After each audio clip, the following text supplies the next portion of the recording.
4, 5년을 이렇게 쭉 땅 밑에 있다가 갑자기 폭우가 왔을 때 쑥 자란 대나무 같은 느낌? 베이비샥이 그런 역할을 했던 것 같은데 쑥 자라게 된 배경에는 땅 속에 깊고 넓게 박힌 뿌리 때문에 가능했다고 생각을 해요. 어찌 보면 지리한 과정들이 IP를 만들기 위한 그런 순간이었구나. 안녕하세요. 저는 더 핑크퐁 컴퍼니 부사장 이승규라고 합니다. 저희는 글로벌 엔터테인먼트를 표방하고 있는 회사고요. 지금까지 가장 잘 알려진 콘텐츠는 아기상어일 거예요.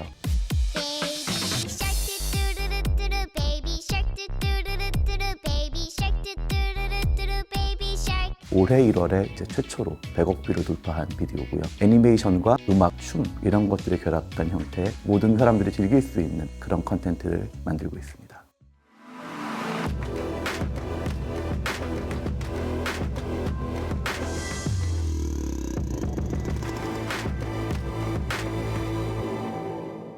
제가 고등학교 때 읽은 책 중에서 가장 좋아했던 책은 장미의 이름, 움베르토 에코라는 이탈리아 철학자이자 소설가가 쓴 책이었는데 그 책을 보고 컨텐츠가 엄청난 힘을 가지고 있구나라는 걸 깨닫게 됐고 84년 극장에서 E.T.를 봤을 때 상상 같은 것들을 정말로 리얼리티처럼 만들어주잖아요. 그 옛날에 이런 게 세상에 가능하구나. 나도 나중에 사회에 나가면 컨텐츠를 만드는 영화감독 혹은 PD를 하면 좋겠다. 서울대학교에 들어갔었는데 미학 전공을 하면서 느꼈던 거는 세상에 너무나 철학적으로 뛰어난 사람이 많구나. 그래서 저는 그쪽으로는 도저히 안 되겠다. 그럼 오히려 나의 다른 장점들과 컨텐츠를 좋아하는 걸 결합하면 다른 걸 할 수 있지 않을까? 99년 말 2000년 초니까 닷컴 열풍이 한국에 불었던 때죠. 세이클럽, 아이러브스쿨, 프리체 새로운 기술이 생기고 새로운 세상이 열리고 왠지 이걸 꼭 해야만 되는 것 같은 이쪽으로 가야 될 것 같은 이 파도에 한번 몸을 내맡겨야 될 것 같은 그런 느낌. 친한 선배의 소개로 엑슨이라는 회사를 알게 됐고 어쩌면 게임이라는 것이 온라인과 엔터테인먼트의 컨텐츠의 결합이잖아요. 재밌지 않을까? 또 기회가 많이 열리지 않을까? 요즘 말로 하면 정말 이제 성장기에 있는 스타트업이라고 볼 수 있을 것 같아요. 이제 퀴즈에 이어서 메이플 스토리, 크레이지 아케이드, 카트라이더 계속 성공을 걸었던 것 같아요. 게임 유료화 기획도 했었고요. 사업 개발도 했었고 마케팅도 했었고 닌텐도의 마리오는 게임으로도 유명하지만 영화로도 나오고 누구나 갖고 싶어하는 그 머천다이즈도 많이 만들잖아요. 그러니까 단순히 게임에 머무르는 게 아니라 영역을 확장하는 걸 보면서 IP의 힘? 그런 걸 정말 느꼈던 것 같고요. 아마 창업에 대해서 가장 크게 인사이트가 된 거는 아이폰 같아요. 정말 세상이 바뀌겠구나. 저는 PC에 인터넷이 꽂히면서부터 게임이 달라진 것 같아요. 그동안은 회사가 설정한 그런 모드를 플레이하는 게 게임이었는데 인터넷이 되면서부터는 다른 사람과 대결을 할 수 있게 됐잖아요. 하지만 그거는 꼭 PC 앞에 앉아 있어야만 한다라는 문제가 있는데 모바일 인터넷 같은 경우에는 움직이면서도 할 수 있고 이제는 정말 24/7 컴퓨터의 시대가 도래한 것 같다. 항상 사람들이 연결돼 있기 때문에 여기서는 많은 정보를 수집할 수 있고 많은 데이터가 모이기 때문에 그 데이터를 기반으로 또 다른 사업이 일어날 것이다. 스타트업의 또 다른 개척 시대가 열리는 것 같은데 우리도 무언가 하면 좋지 않을까? 저희 공동 창업자인 김민석 대표님하고 빨간펜이나 구몬 같은 거를 스마트 기기에서 할 수 있는 교육 플랫폼을 만들면 어떨까? 2010년 6월에 스마트 스터디라는 이름으로 회사를 창업했습니다.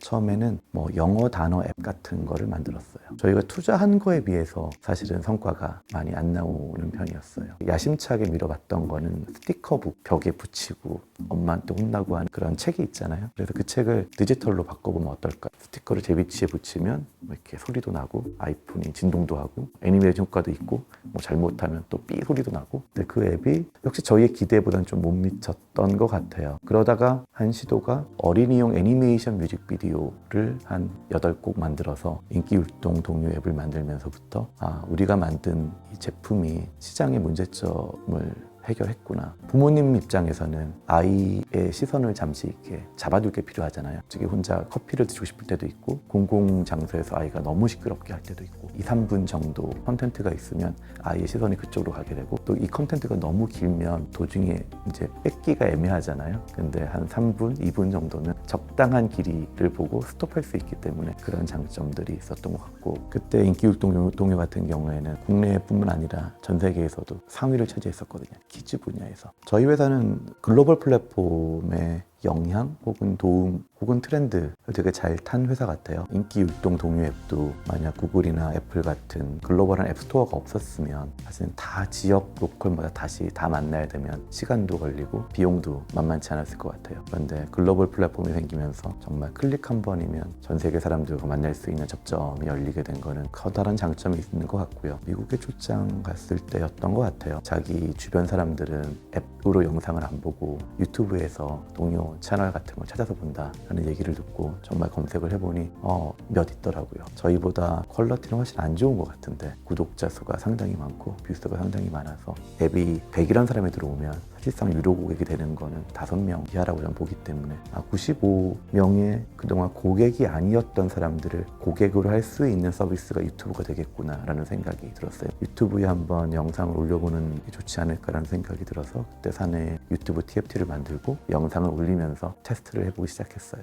저희 같은 경우에는 기존의 앱에서도 다국어로 서비스를 하고 있어서 다른 회사보다는 조금 더 빨리 한국어, 영어 채널을 올릴 수 있었고 베이비샥이 출시하고 나서 다른 곡보다 훨씬 반응이 좋아서 이걸 좀 다양하게 만들어보자. 그래서 3D 버전도 만들었었고요. 댄스 버전을 기획해보자라고 그때 기획팀에서 생각을 했던 것 같고 한국에서 이제 반응이 올라오고 있었는데 영어권에서 생각보다 좀 이렇게 약간 좀 잠잠한 편이었어요. 그러다가 놀랍게도 미국의 한 여배우가 인도네시아 아침 방송에 와서 베이비샥 댄스 때 그 춤을 춘 거죠. 그게 너무 반응이 좋아서 인도네시아에서 이제 해시태그 베이비샥 챌린지라고 해서 남녀노소 저희 노래 맞춰서 춤추는 영상을 유튜브에 올리고 인스타에 올리고 하는 자발적인 캠페인이 벌어졌었고 저희도 또 아침 방송에 나가서 핑크퐁과 함께 또 춤을 추면서 저희 대한민국에서 온 컨텐츠예요 이런 걸 알리게 됐던 것도 되게 재미있는 기억인 것 같고요. 그래서 인도네시아에서 주변 국가들 말레이시아나 필리핀 그쪽으로 퍼졌고 영국으로 넘어가서 그게 이제 미국으로 오면서 많은 셀럽들이 저희 거로 커버를 하면서 전 세계 사람들이 다 아는